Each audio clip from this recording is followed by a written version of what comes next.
Most Yeah. males are like, I don't want to sit on the couch and I don't want to cry about my feelings. I don't want to go back to when I was 5 years old. And I'm like, you know what? Neither do I. And that's why I don't do that type of therapy. And I go to cognitive behavior therapy and I do a quick Google search, give the definition of cognitive behavior therapy, take a picture of it and send it to them and then say, now what?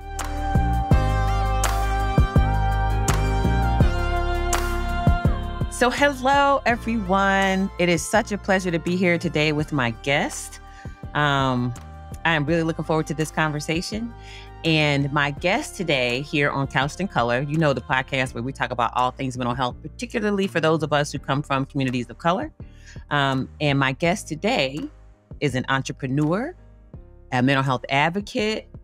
I'm going to add mentor on there because he talks with the kids, right? We trying to take care of the kids and all that good stuff. And he's someone I met through a mutual colleague. And it's just a phenomenal, like all around phenomenal person. And that, my friends, is Mr. Trent Out Loud, otherwise known as Trent. So welcome, Trent. Welcome to the show. Thank you. Thank you for having me. And thank you for that beautiful introduction. Of course. It's an honor to be here. I watched your interview with Carson Daly, the legendary Carson Daly. And, yeah.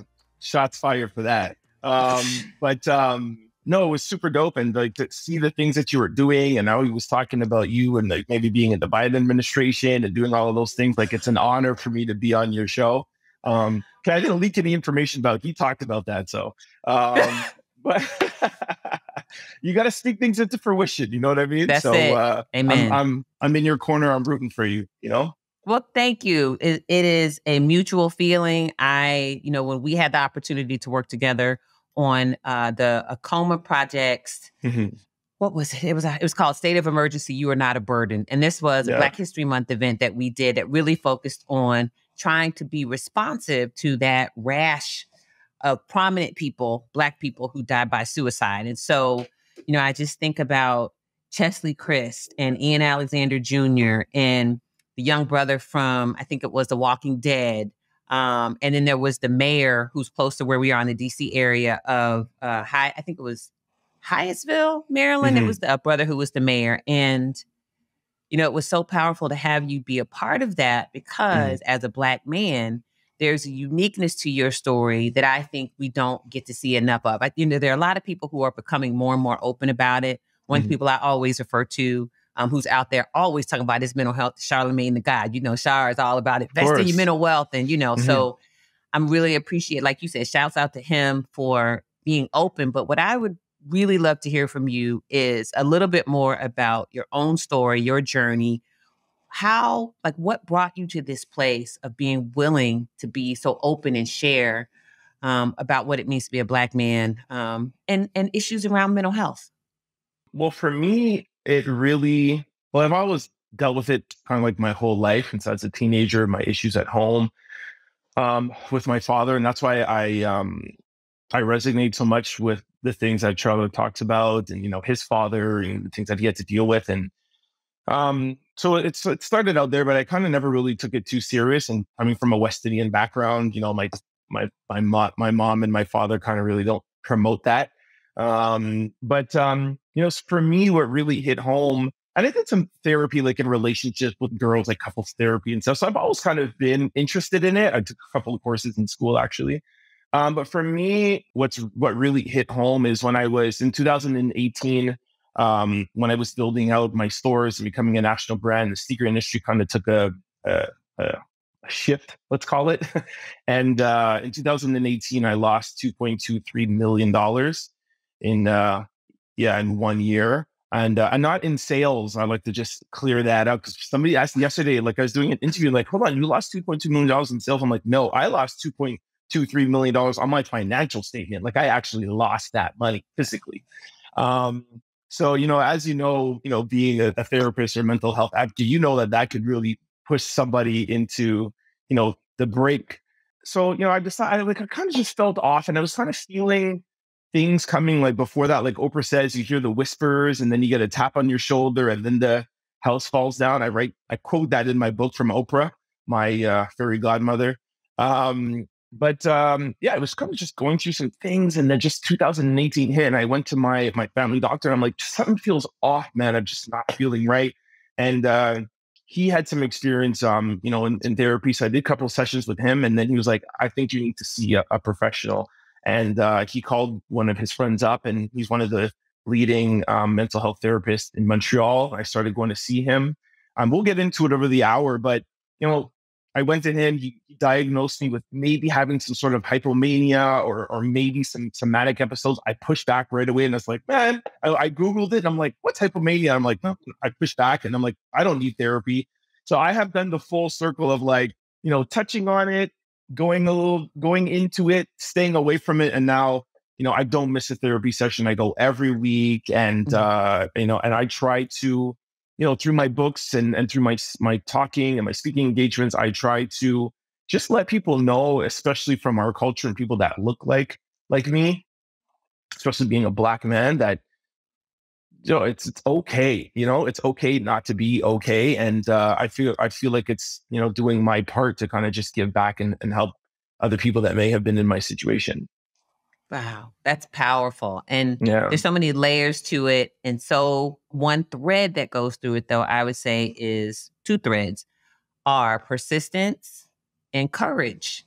Yeah. Right. It takes a lot to, I can only imagine what it feels like to have your primary care physician say to you, and maybe he didn't say those exact words, but something to the effect of, yeah, I really think it would benefit you to see a professional. Like the first thing I think is so many people, particularly those of us who are Black, I'm like, no, I don't. Like this immediately, like you're like defenses go straight. Like, what you mean? I need a professional. You trying to say I'm like real? You know what I mean? Like people just immediately go there. And I think having the courage to say to this person you trust, your primary care, okay, let me try. Where do I need to go? Right. So it's courage in that sense. And I think the persistence is, like you said, sticking with it. Right. So after the mental health provider says, well, I see a little mania in there. And then you go Google it. You're like, mania? What do you mean mania? Do you know what I mean? But you stuck with it. Yeah. You went back. You continue to go back. And like you said, you're even still sticking with it today. So that persistence and that courage are deeply valuable to me, particularly in this space of mental health. And like you said, over the course of this conversation, I know we'll come back to those themes because being an entrepreneur, I was late to the entrepreneurship game. But if you don't have a need for anything else, you have a need for that persistence and for that courage. Because listening to you say the sheer volume of money lost, I'm just like, oh my God, like my head would spin. And so all of that to say, I think one thing that I value deeply among the many things you talked about is, I think you said living in Montreal, correct? Yes. So a Canadian brother. And so what I am very curious about is right now, I don't even have to say his name because when we think of Canadian brothers, everybody head always goes to one. We're not going to say that today. We love him, but we're not going to say nothing about him today. I wonder if there are, and then like you said, being West Indian, I wonder if there are unique aspects of what it means to be a Black man in Canada and what the intersection of those unique experiences might be in relationship to mental health. You touched on one, coming from a West Indian, right, Caribbean family, but we have obviously there are Caribbean Black folks here too, but what is that? Can you speak to that a little bit? Because I'm curious about that. What it's like to be a Black man in Canada and deal with your mental health? Yeah. Just like we were talking, like before we got on there, like, they're like, oh, you have some J's in the background. Do you guys call it J's up there too? Like, I feel like the misconception in Canada is that we are like from England, like that we're all on the other end of the, like just to note, I could get into the US in 1 hour. I'm 1 hour away from the border.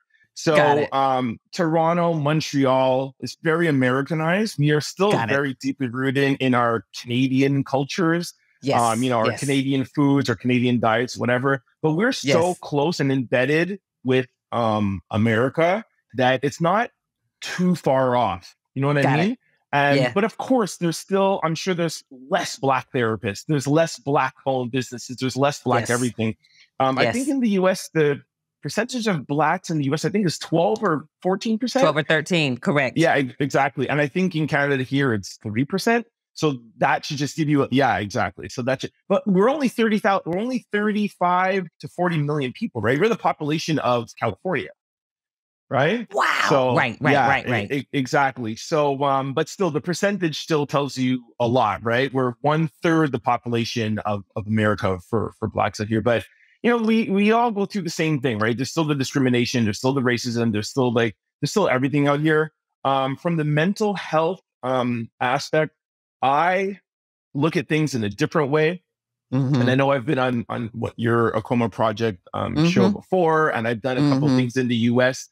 And I know everybody out there are very strong advocates of finding a therapist that looks like you and finding black therapists. Yes. And while I Yes. champion that, I feel, just my opinion, that Yes. um I think black people, need to Mm-hmm. put a larger focus on the kinds of therapy that they're looking into, and Got not so much, oh, this white therapist doesn't know what I'm talking about, or this female or it. male therapist doesn't know what I'm talking about. Like, I find Right. it, because, and I could say that. I feel like I'm allowed to say that because I was there and made the excuses. Oh, he might be hypomanic. Oh man, this white man doesn't know what I'm talking about, or this guy doesn't know what I'm talking, or he's old, Yeah. he doesn't understand, or whatever. And then Right. when I came down to the bare minimum, yes, of course, there's good therapists and bad therapists, and some that are Yeah. good or not good. But like, I just feel like therapy is more important than, and I think there's in a whole, there's more good therapists than there are bad. And there's a lot of good things that you could get out of female or male, black or white, or religion. So I'm just a mental health advocate, and not so much of like, yo, brother or sister, you need to find a black therapist, because then we're putting ourselves in a little box. So, Yeah. Yeah. anyways, yeah, that's just my 2 cents. Oh, no. And the 2 cents are important, right? Because the Yeah. diversity of perspective is what's truly valuable. And I will say, so let me apologize because I didn't even know they were J's for a long time. You got to remember, I'm Gen X. We didn't call them J's. We call them Jordans. So my kids had to teach me J. I was like, Yeah. what's a J? Actually, my Gen X girlfriend taught me what J's were because she's like a lot more hip than I am. Shouts out to Yeah. Cindy. Yeah. But I think there's something about the idea that there's a slightly, this is just, like you said, I'm an N of one. It's just my thinking. The history of how Black people came to be in Canada may differ slightly from the history of how most of us, of that 13% who are in the States, came to be in America. And so, we were in Toronto yesterday going through the airport, and I have to be honest, Trent, I didn't see a whole lot of Black folk. I saw maybe three. Now, I saw a lot of diversity, but it was Yes. other types of diversity. So that was heartwarming. But I Yes. just felt in many ways like the Black folks were kind of invisible. I saw a couple. So anyway, I think there's something about what I wonder about, and we don't have to like dive all deep into it, but I think I kind of wonder a little bit about, I know the experience of being in the 3% versus the experience of being in the 97%, i.e. I went to Howard for undergrad. So it was literally 100% Black, right? Wow. There were two kids from the Netherlands when I was in undergrad. And I was in undergrad with Puffy and Anthony Anderson and those folks. It was like the late 80s, early 90s. It was 100% Black. So I know what that's like. But I also know what it's like growing up where I'm from in Virginia, southeastern Virginia, Virginia Beach, where in the classroom, it was like 3%. Sometimes it was like 1% because it was me. And so, I appreciate you sharing your perspective about your passion and your mission are really about, I want people to have good therapy. I want people to have good mental health support. Period. Right. So whether you're Indian or Black or white or, an Asian or Native or Indigenous, whoever you are, for you, Trent, it's really about who's that person who's going to give you what you need, and what they look like or where they come from is secondary, even tertiary. So tell me a little bit about having those kinds of conversations with other Black folks. When you say you just need to get somebody who can help you, what kind of things do you hear back from people? I can imagine, but I would love to hear your thoughts. Well, I don't get much pushback because people know that I do not play that shit at all. Okay. Sorry, I don't know if I could swear on the show. Fine. Yes, you're fine. You're fine. But like you're not going to come to me with those kind of excuses. And like I said, and you can speak better to this, way better than I do, is that there's 20, 30, probably 100 different types of therapy. Like for me, I go to cognitive behavior therapy. Yes. and there's psychotherapy. There's a million types of therapies. So, Yes. so when you say to me, like when I go to a black person or especially a black male, and they're like, Yeah. it's not like, yo, I can't find a black therapist. It's no, I don't want to sit on a couch and go, and you know what? Let's make the conversation as broad as possible. Even my white friends or white people who I work with, most males are like, I don't want to sit on the couch and I don't want to cry about my feelings. I don't want to go back to I was 5 years old. And I'm like, you know what? Neither do I. And that's why I don't do that type of therapy. And I go to cognitive behavior therapy and I do a quick Google search, give the definition of cognitive behavior therapy, take a picture of it and send it to them and then say, now what? You know what I mean? Like, now what? Right. No, bro, you're not dealing with what your dad did to you or your mom did to you or that you got beat up on the playground. No, cognitive behavior therapy talks about what you want to deal with now. You're in control. And it's just, and like my therapist says, there's so many people out there and, you know, all these black people watching, like whether it's sports, your football or your son's in basketball or your daughter is in whatever, I guarantee you a lot of you folks out there will find a trainer for your kids, for your basketball coach or your football coach. Cognitive behavior therapy is the same thing. It's a trainer for your mind that deals with what you want to deal with. You get a football coach and say, man, my son, I want to get him on Notre Dame and he's running a 5.2 right now. For him, he's got to run a 4.6. Same thing about one of my therapists. Hey, bro, I just lost $2.3 million. I need to do this. I need to do that. He's like, all right, Trent, let's get to it. And there's homework, there's work that I got to do, and I got to be present, and I got to stay. And it's hard sometimes, but that's what therapy is about. So anyways, let me not get too into it, but yeah. Get into it. I get very, very passionate about therapy because we need to normalize it. We need to start talking about what it is. It's not sitting down on the couch and crying. It's the same thing like your mechanic, like your doctor, you have, a heart specialist, like you have a brain specialist. Your brain controls everything in your body and controls your life. So, you're the one missing out if you're not going. That's how I look at it. Heard that. Okay. All right. I guess we heard that. We got read today. I love it. So this idea of cognitive behavioral therapy, can you break it down in your own words for us, right? So you talked about a little bit about what it is. How do you, if you were going to explain it to like when you go talk to the young people, because I watched the video of you talking to, I think they were middle schoolers. They were so cute. Exactly. Oh my God, I love babies. Yeah, I love them. How would you break that down to them, what cognitive behavioral therapy is and why it helps? I get uncomfortable doing it around a professional like you because I won't do it nearly as justice as you do.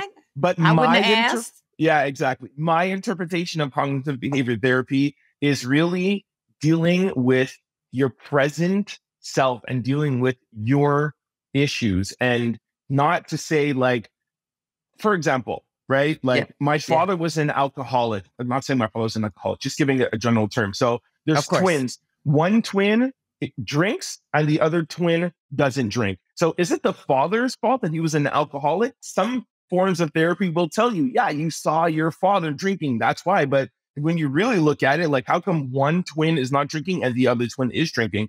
So it's not so much of dealing with your past, it's dealing with your present. And okay, you are drinking. Do you want to stop drinking? Yes. Okay. Now let's deal with the now and the present and give you tools on how to stop drinking if you want to stop drinking. That's my definition of cognitive behavior therapy. Perfect. I couldn't have said it better. It really is about exactly what you said. It's identifying a particular issue that you want to deal with, right? It's problem focused. Yes. It is asking you to consider in the present, what are you thinking, right? What are the cognitions? What is the behavior? In this example, it's the drinking. And then what's the emotion? So typically, right, it's that triangle. So typically it is, we go to grab that drink because that's how we cope. Yes. What are we coping with? Something that we're feeling. Yes. What's the feeling related to? Something that we're thinking, right? So if you can tackle, just exactly like you said, if you can tackle those things in the present with tools, yes, that's what's going to help you. So it's not about digging up all this old stuff. So when we talk about, I'm just writing a paper about this. That's why it's so fresh in my mind, because I don't know all the different types of therapy. I'm like, not even close. But in my field, we're trained that CBT, that's sort of like the gold standard, right? But the other ones are like, what you're talking about, laying on the couch, talking about your past, they call that psychodynamic psychotherapy. Okay. Don't ask me to explain it. I have no idea. I just know that it comes, right? The origins are in Freud and all that kind of stuff. And it's really sort of about thinking about things that happened in the past, whether it was to you or family members or relatives or whatever, and how that impacts you now. So I appreciate that very clear definition and explanation and even example of what CBT means for you, because I think it's important for people to hear, right? There are certain approaches. And so what I would just put a pin on that with is saying, if you're going to seek somebody out, just for everybody who's watching and listening, part of what's important is just what Trent said. You got to learn from them. What's that person's approach? And then you got to decide after they describe it, do you feel like that approach is going to work for you? So for you, was there how did you make the decision about, after you got the referral, it was like, okay, I'm gonna go see this person. Was there something that clicked where you were like, okay, this is the person for me? Or was it just sort of, we're gonna keep going and see how it goes? And if I get tired of it, I'll switch. Because I want people to hear what it's like to actually start therapy and what makes people stay. So would you be comfortable sharing just a little bit about that? Yeah, no problem at all. And just to reiterate, like, that's what worked for me. It CBD may not work for you. And if you want to do, I don't know the name, psychotherapy, dynamic, whatever you said, that's right. That might work for you. If you want to cry on the couch, by all means, whatever help that you can get along your journey, along your way, please do that. I can only speak to you. And that's why, like, I wrote my books and it's like, why did you write an autobiography? I can only tell you my journey and what works for me. And then it's from you to take from that what you want from it. That's right. So to answer your question, when he set me up with this gentleman, they sent me an email and they said, hey, before you start, I just want to know, like, I am a cognitive behavior therapist. Do you know what CBT is? And if you don't, we can send you some literature about it. And I would like to know if that's the type of therapy you want. So the fact that he set that precedence at the beginning, I was like, hold up. Okay, I like that. He just doesn't want to just take me on. He wants to make sure that his methods and his beliefs will work with mine. And you know me, like, I do not play around. So when I heard that it was like, yo, we're going to come down and we're going to say, what is the problem? What are the solutions? What are the emotions? And how we're going to fix it? I was like, oh my gosh, sign me up. And, so that's like that kind of introduction. And maybe, there's some therapists watching this, like, just lay the groundwork out right away, be very transparent on what your beliefs are and work with the clients that you feel will excel in that kind of environment. Ooh, I love that. That's, I'm not even going to say nothing else about it. That's pristine, beautiful, wonderful advice. And I think anybody out there who's a licensed mental health provider, that's the kind of advice that I want you to hear from our friend Trent. So you brought it up a couple times, and I really want to have an opportunity to dive into this. I heard about this 2.2, something over $2 million getting lost. And I really would love to hear about the entrepreneurship journey. And please, as you're describing that, what that's been like for you, please talk about your 2 books. They're in here. They're in my office. They're in here somewhere. And I'm looking at it right now. My Nike bag. I have them here for you. Yes. Talk about those books. So just quickly. So my first book is how sneakers saved my life, my entrepreneurial journey. So it was like me starting out as a delinquent kid, just getting in trouble, like moving out at 17 years old, just going into the street, just doing stupid stuff. And, my sister always knew what she wanted to do. She wanted to be an accountant. She had her direction. I was that typical kid who's just lost. And when you're lost, you get yourself in trouble. I just knew I wanted to be successful. That's all I knew. I also wanted to have big dreams. And that's the beautiful thing of when I do talks, when I do mentorships, like, that's what I love about entrepreneurship is there's no ceiling. When you have, there's a million jobs out there. They all have ceilings. There's a salary for a doctor. There's a salary for a lawyer. When you're an entrepreneur, there's no salary. It's limitless, And so when I discovered that about entrepreneurship, like, I was like, oh my gosh, I need to be an entrepreneur. And I just started my journey. You read it in a book. I started every single business under the sun, from construction to selling cars or whatever, and they all failed. I had 5 failed businesses before finding success with Exclucity. So my first book ends off with me opening 4 stores in Montreal and now heading to Toronto to become a national brand. And I cut it right there.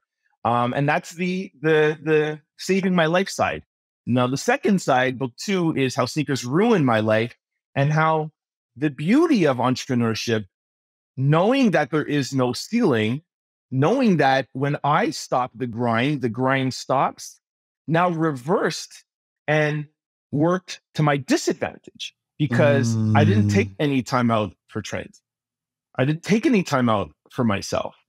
And that's when, like, I don't want to call it a burnout because it wasn't a burnout, but it was like I started making, I think I started making wrong decisions. And also too, just like in any business, you have ups and downs of business. Look at the stock market right now, right? So the sneaker industry took a change. I was not dealing with my mental health accordingly, and I just, I got myself into a situation where I lost a lot of money, and any businessman or woman out there knows that you learn more about entrepreneurship during the downturns than in the upturns. So I dug in. I was like, okay, I'm going to go to therapy. I'm going to get myself back on track. And it was a rough road. Like I told you earlier, like I stopped going to therapy for 6 months. And I'm like, I'll deal with this on my own. I'll make it back. So the next year I lost $200,000, which still is a lot of money. But if you lose $2 million and then the next year you lose $200,000, then you made 1.8 more than you made last year, right? That's right. And then that's when I called back up my therapist and I was like, okay, let's dig in. Let's find out about this. What is hypomania? What is mania? And then, I got diagnosed with being bipolar. And when I understood that, the positive and the negatives of mania and hypomania, and like turning down the dial turning up, little things that are triggering. That's when I really started to not understand bipolar as much, but more understand me and understand how I function and understand how I work and understand that, I talked about this in the book, like I understand that I was self-medicating myself and I was self-diagnosing myself, and turning to, drinking. And I really always make sure that I talk about drinking in whenever I'm doing mental health talks, because we take drinking so light. You can get it at the corner store. You can get it over here. Get it. People talk about crack and cocaine and they're like, oh my gosh. What I learned in therapy is not that alcohol is a gateway drug, but alcohol is a depressant. I never knew that. And I'm a grown man, successful businessman. I have no shame in my game to know that. For me, I thought alcohol was my happy drug, my fun drug. Stimulant. Yeah. And so I'm just like, oh man, I don't need therapy. I'm just going to go and get drunk every night, or I'm going to smoke. And then when I felt like crap the next day, I just thought that was a hangover, but I didn't realize, we won't get into it. And I'm on the line with an expert. You could talk and inform people on what alcohol does to your brain and how it cuts the brakes, the frontal lobes, and all of that stuff. And when I started to understand about that, I was like, oh my gosh, it's like the heavens has opened up for me. And I'm not saying I don't go out and get drunk sometimes now, but I understand why I want to get drunk. And I understand what it's going to do to me the next day, like now I know I'm on this podcast here with you, like I'm not drinking a good 2 or 3 days before because I know my mind's going to be sharper right now. I'm going to be thinking positively. So it's really like, it's understanding who you are. And that's why I'm such a mental health advocate, is that therapy is not only about, like I said, sitting down and getting in your past. It's really understanding me and understanding how your mind functions. And just like how, a dietitian will make you understand if you eat white bread versus brown bread, if you have sugar, it spikes up your insulin levels and does that. I'm like, oh, I can do things to control my brain and have different outcomes. Like I can be in control of that. Whew. Oh my gosh. So, anyways, that's a long-winded way to say that, business is amazing. And I encourage, me, I'm a business advocate and entrepreneur advocate, but anybody who is really thinking about this entrepreneurial space, when something has no ceilings and you could literally work 24 hours a day, I really, really suggest you have a strong therapist or life coach or somebody beside you to just check in. If you can't afford to go once a week, once a month, every quarter, like do whatever you can do to just have somebody by there to just check that this is working. I love it. I love it. So how sneakers saved my life and how sneakers ruined my life. Yeah. Yes. So I'm just curious, as someone who I have 2 edited books, right? It's not the same as writing a book. Editing is a little different. How long did it take you to write that first book? You could see that I like to talk a lot. So I write as much. I literally sat down. It was during COVID. So when it's a trilogy, it's going to be a 3-part series. So when I haven't written a book not being in quarantine. And talking Got about it. the difference between the US and Canada, we were like locked down here. You know what I mean? Earlier, So, much earlier. Yeah, y'all were. yeah. Like Yeah. right away and more severely. So everything was shut down. But my third book will be, how quarantine saved my life, because I was able to, yes, I was able to just be in the house with me, Yes. and really Yes. with my book, and I've been wanting to write. So to answer your question, it literally poured out of me. I was finished writing in about a month and a half. Where What? when I talked to some authors, and they were like, my gosh, sometimes takes 6 8 months, a year. And I had to edit down and take a lot of stuff out so that it could, it's my first book. So to learn how to, figure out the flows. That's what took a long time, was figuring out the flow of it to just not lose anybody in the writing. But Mm. yeah, I got it all out in like a month and a half. Oh my goodness. Yeah. That's phenomenal. That's phenomenal. Okay, Thank so you. now I'm encouraged. I don't know when I'm gonna sit down and write, but I'm Yeah. encouraged because I'm hearing it doesn't have to take forever. All right, so No, it let's talk doesn't. about Exclucity. Mhm. Tell us about your business, because you've been talking about your business, and we know your business has, you have multiple stores. It's a national brand. That was your goal, and you've achieved that. Tell us about the business. Well, I started, like I said, I had 5 failed businesses before. I really like to remind people of that, because your first business being a national brand is, I'm not saying it can't happen, but I'm just saying, Right. Right. Yeah. And then even Exclucity, I started out the trunk of my car. I drove down to New York, Canal Street, Manhattan, and 26th Ave, and bought long tees and do rags and grills back in those times. I'm celebrating my 15-year anniversary, so I'm talking 15 years ago. Thank you. And I had a sales rep in every high school. I sold long tees and do rags to them, to the kids in their high school. I give my sales rep free tees and do rags, and then I started going to metro stations, and I was driving around too much, and I got my first brick and mortar location in the basement of a tattoo parlor. My rent was $400 a month, and I just hustled out that basement, man. Oh Yeah. my God. Yeah. And then I just grew from there. Wow. That's Yeah. So how many stores do you have now? Well, now through COVID, I closed them all down, and I'm online only right now. Yeah. And that was how I made back up that $2 million. So Got it. 2020 was my most profitable year ever in my 15-year history. And 2021 was even better. So yeah. That's phenomenal. So we want everybody to go online. Is it at exclusity.com or what is it? Exclucitylife.com. Exclucitylife.com. Well, that is so phenomenal. That is so powerful to see a young Black man, like you said, have a couple of businesses that didn't work, right? 4 or 5. And then like I talked about earlier, it is that persistence and that courage to say, I'm going to continue to do it. And I can only imagine, like I said, being a little later to the entrepreneurship game. My mom, she passed away 16 years ago, but she was always about that life. So she was a teacher, educator for a long time. And then probably when I went away to college, she shifted gears, and she always had the entrepreneurial streak, but she became a full-time entrepreneur. And I'm like my dad. We were always kind of those, I need stability, like I need a 9 to 5. You know what I mean? Yes. And then I think for all of us, everybody's journey is different. But I think for all of us, there's this critical moment. It's the proverbial fork in the road. And as my choice for the longest time was academia. And I have to be honest and say, I don't know if I've ever said this publicly. I don't think I chose academia because I wanted it. I think I chose academia because that's what I was told you were supposed to if you go get a doctorate. Right? Yep. And so it's that. And so I think one of the things you learn over time, like you talked about, there's no ceiling, right? Yes. So there's no cap on what you can do and what you can make. And that was important to you. And I think for me, what was important was my freedom. My freedom was it's like, I feel like it's in my veins as a descendant of the Black people who were brought here enslaved. There's always been this part of me that's like the wild child, flower child. Like I'm sure in my past life, I was like some flower child, a wild child, or like just roaming. Do you know what I mean?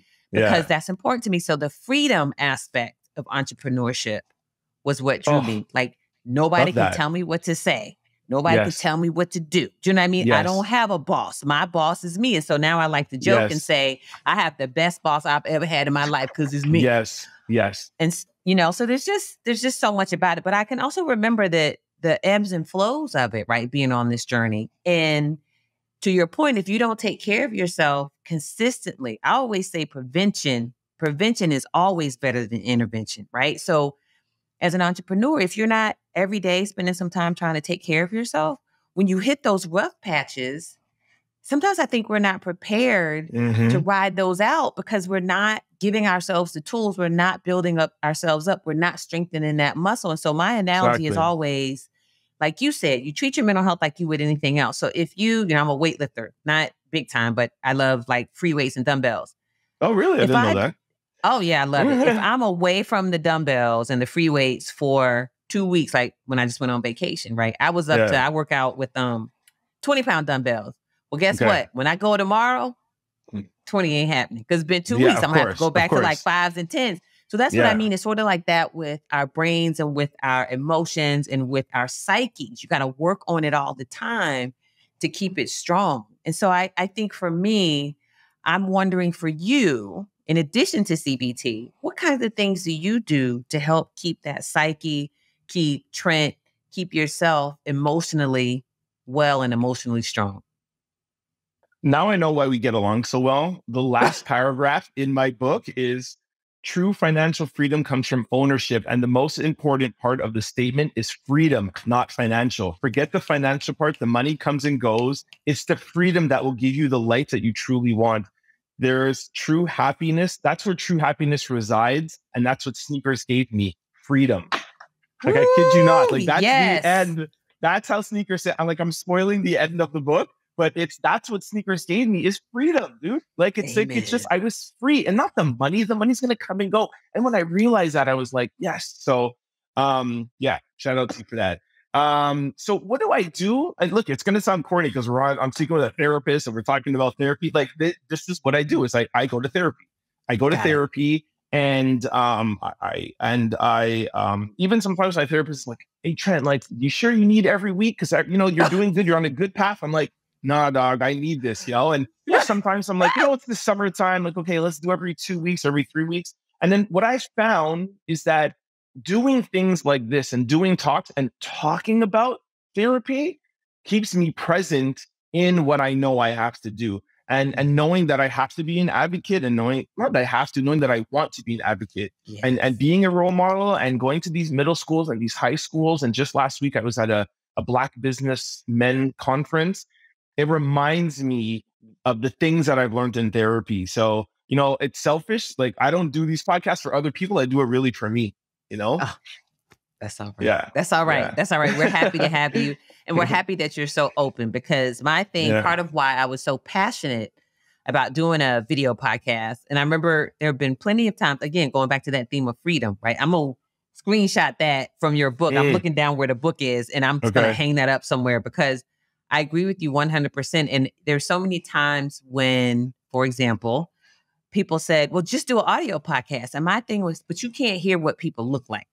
Facts. And I need people to see all the variety, all the different shapes and sizes, all the different colors, all the different hairstyles, all the different textures. You know what I mean? I want people, like, all the different ways in which people dress and present themselves to the world. I want people to see that, especially young people, because I always want our young people to understand something that you said earlier, that mental health is something that's important for all of us. It's not only important for certain people. And so when you come from a background where, whatever that background is, where there are a lot of challenges, right? And you're facing a lot of challenges daily, then I feel like it's so important to be able to see that there's somebody else out there like a Trent who has gone through some stuff, right? Who, got the braids and, or they got a fade or they're bald, or you know what I mean? Or they wear head wraps or whatever the case may be, or a hijab. You need to see someone who looks like you so you can have an image of what it looks like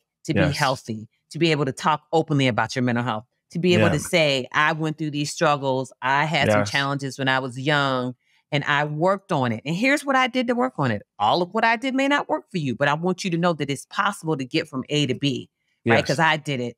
So I'm just echoing what you're saying about that freedom. The freedom to set up a mic, get on my computer, to get on Riverside and record, to hire a producer for the podcast, like the freedom to just be able to say what the hell I want to say. Do you know what I'm saying? I was going to say something else, but I didn't want to get too crass. But I grew up with a sailor, so I got all the words. But, you know, just that freedom is so empowering and it's so special and it's so, I don't know, it's just so valuable to me. So I, you know, as we wind down, I want to appreciate you. I want to appreciate the work that you do, both as an entrepreneur and to me, more importantly, as a human being willing to openly talk about that journey, to openly go out there and encourage, you know, young people and help them see that you're somebody who's just like them, who for many of them, you came from the same kind of backgrounds they came from, and you've been able to be successful. But not only that, it's not just like you said, success about money. It's success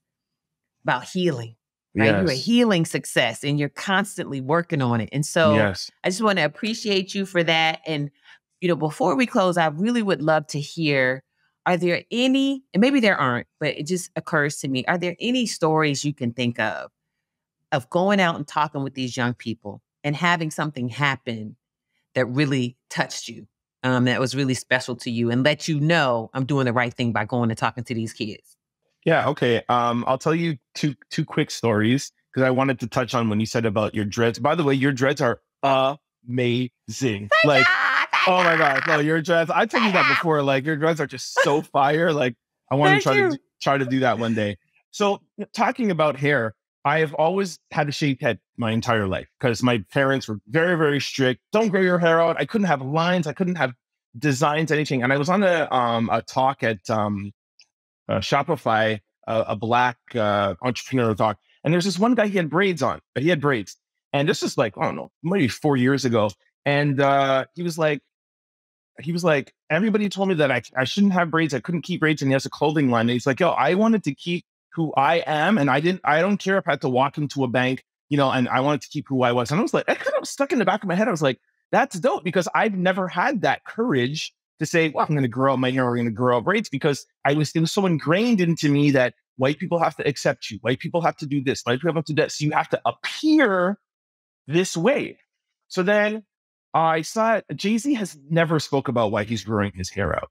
And he has always had a shaved head. But I feel like him and Beyonce are consciously being more black, you know? And they're like, okay, we've attained our financial success. So I feel like that's Jay-Z's way of giving back to us, the culture of letting people see our hair is natural. He's a billionaire going into these rooms and his dreads aren't pretty dreads like you have. No, they're not neat. Free dread. Like he went like all the way out. And then the last person was Trevor Noah during COVID. He started growing out his hair. Man, that fro. Yeah, exactly. And then he said there was a little kid, a little black kid that saw him on the street. The black kid said, oh my gosh, you're Trevor Noah. And she says, yeah, I am Trevor. He goes, and you have an afro just like me. Oh my gosh. I'm like, I'm growing my hair. Like, I mean, that was it for me. It was it for me. And it's like Oprah says, like little things, like the whispers, whatever. So in the past 3 or 4 years, I've been thinking about it. And I said, I'm writing a book. I'm going to go out here and I'm going to be a mentor. And I am going to not show up in these black communities and these black schools and these minority schools as who my parents, and no shame to my parents. Of course. You know, like that they came to this country with nothing and they're like, you had to do that back in the 60s, right? That's right. That's right. You know, and my mom still gets, whenever I go to the airport, I have my mom pick me up. And every time I get my hair done, she's like, oh, you and these braids again. Like, she still can't get over it. I'm like, Mom, I don't need anything from anybody. I'm a very successful businessman. I have a home that has 6 bathrooms. I just bought her a Mercedes as a gift. I'm like, we don't need this anymore. Like, I could be who I want to be. Anyways, but so it's showing up in these schools and these community centers and these places. And I had my Trevor Noah moment. And that is what touched me, is that there's a kid in the audience. And after I do my talk, of course, we open the floor for conversation or questions. And every kid had a business and this, and they asked about shoes and Travis Scott's and this or whatever, blah, blah. And then one kid said, goes, can I just ask you a personal question? I'm like, oh gosh, here we go. He's going to ask me how many cars I have or how much money or whatever. And he goes, who does her hair? And I'm like, why? He goes, because I want to get my hair done just like yours. I was like, yes. I'm like, I accomplished my goal.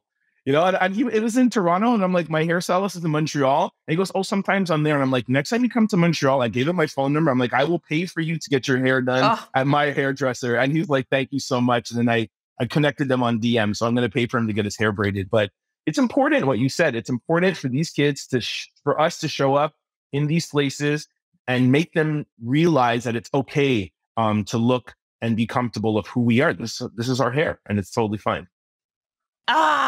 My God. Oh my God. Yeah. I don't even have the words.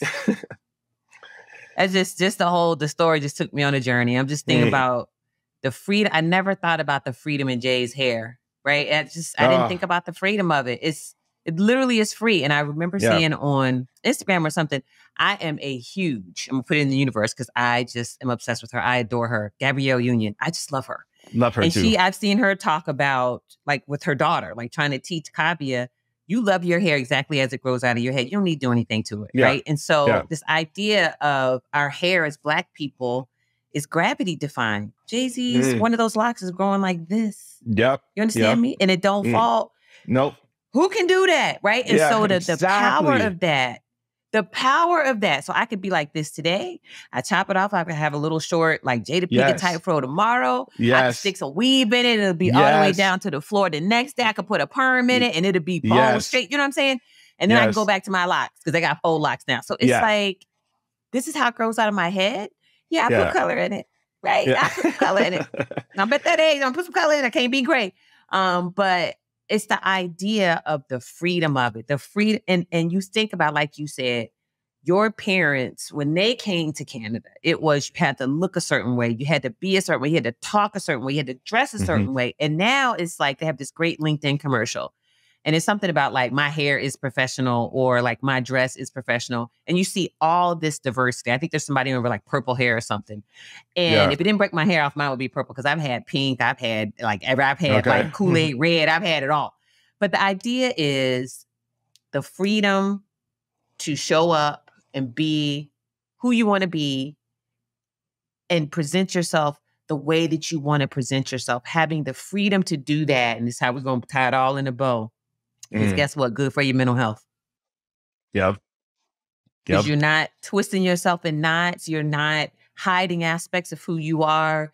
You're allowing for creative expression in the way that you need to. And so I just appreciate that story so much. And what you did for that boy, you gave that child permission. You gave him permission to be him. Yes, exactly. Yes. That one kid, that made it all worth it. Yeah.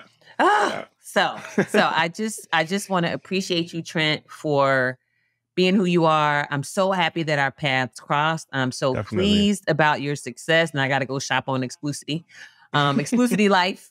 And I thank you for making time for us at the Couched in Color podcast with Dr. Alfiee. And the last thing I'll ask you is, where can people follow you? Where can people find you? How can they keep up with what you're doing, with your talks and all that kind of good stuff? More importantly, because I don't want people to feel like I'm on these platforms to try to promote buying shoes. Don't invest your money in shoes. Like, don't, and thank you for that. Like, thank you for the plug, but don't go on exclucitylife.com. You don't need any more J's. You don't need any more Air Force Ones. What you can do, though, is you can go on Amazon and buy my books. They're both available on Amazon. And not only I'm not trying to even sell the books, but I just feel like there's not that many books out there that are speaking to a younger demographic. It's a colloquial style writing. You will feel like I'm speaking to you like how I spoke to you here now in the past hour. It's in layman terms. There's hashtags. There's laugh out loud. My editor was like, Trent, this is not how a book should be written. I'm like, perfect, because I want to get to that younger demographic. I want to get to the preteens, and I want to get to the young adults out there. So, it's $20, spend the $20 on that, not on the shoes. And then you could also follow me on my Instagram and all social platforms, TikTok and Snapchat. It's Trent Out Loud. Simple as that. Trent Out Loud. Love it. Thank you. Well, Trent, thank you so much for being here. Thank you for being you. Thank you for sharing your story. And I got to do one more thing. I always do this with everybody. So I got 5 questions, right? Yeah. All I want you to do is say the first thing that comes to mind in response. I love fire questions. I love this. I'm ready. Let's go. All right. I love All this. right. Okay. So, who? Who? That's the question. Who? My mom. What? Success. There you go. Where? Jamaica. Oh, yeah. Oh, child. Yes. Yes. Yes. Favorite yes. place on the planet, baby. Oh, my God. When? Right now. There you go. How? Hard work and determination. Amen. See, you did it. That's it. Oh, I love my rapid fire questions because it always like throws people off, but the answers are just beautiful. And Jamaica is like, we've been to Jamaica like 10 times when I tell you. Oh, really? Oh, yeah. Jamaica is, I feel like it's the second home. We've been to Montego Bay. We haven't done the grill. Oh my God, now that you're asking me, everything went out of my head. Okay, well, what I really want to know is like, have you been to real Jamaica, like Kingston? Have you gone into the like? I stayed in Kingston for a week, maybe like 7 days, and it wasn't a vacation. It was work. I worked with some folks. There's this place called Kati Mensa, and Kati Mensa is a mental health division, like a research division of a university. So it was UE. Nice. I worked with the folks at UE in the Department of Psychiatry and Psychology, and it was amazing. When I tell you, I have never been more impressed, queen. Oh my God. And it never felt uncomfortable. I never felt like brothers were trying to harass me. It was just like, good morning, queen. Good morning, Empress. I was like, wait a minute, Empress. Yeah, exactly. Yeah, it's like how we think of Africa, that there's, lions and tigers and running around. Like I lived in South Africa for a year. Jamaica is beautiful. And I know people like get off the plane, get on a bus, go to the resort, and then go right back. It's like, you didn't go to Jamaica. You went to a resort, Exactly. Jamaica's beautiful. Yes. There's places in Montreal that are not safe. There's places where you are right now that are not safe. Exactly. That's right. But there's beautiful places in Jamaica. There's Starbucks, there's McDonald's, there is a life in Jamaica. And I encourage people to go to, leave the resort, and it's a beautiful island. And it's my favorite place on earth. I try to go at least once a year minimum. And my thing is, if you haven't had festival, then you ain't been to Jamaica. You got to have some festival. Exactly. And I ain't going to explain it. So if you don't know, go Google it. Figure it out. Exactly. Well, thank you so much again. No I problem. appreciate you. Nothing but continued success to you. And just thank you for being you, and thank you for being with us. And thank you for having me. It's an honor. It's an honor and privilege. So thank you very much.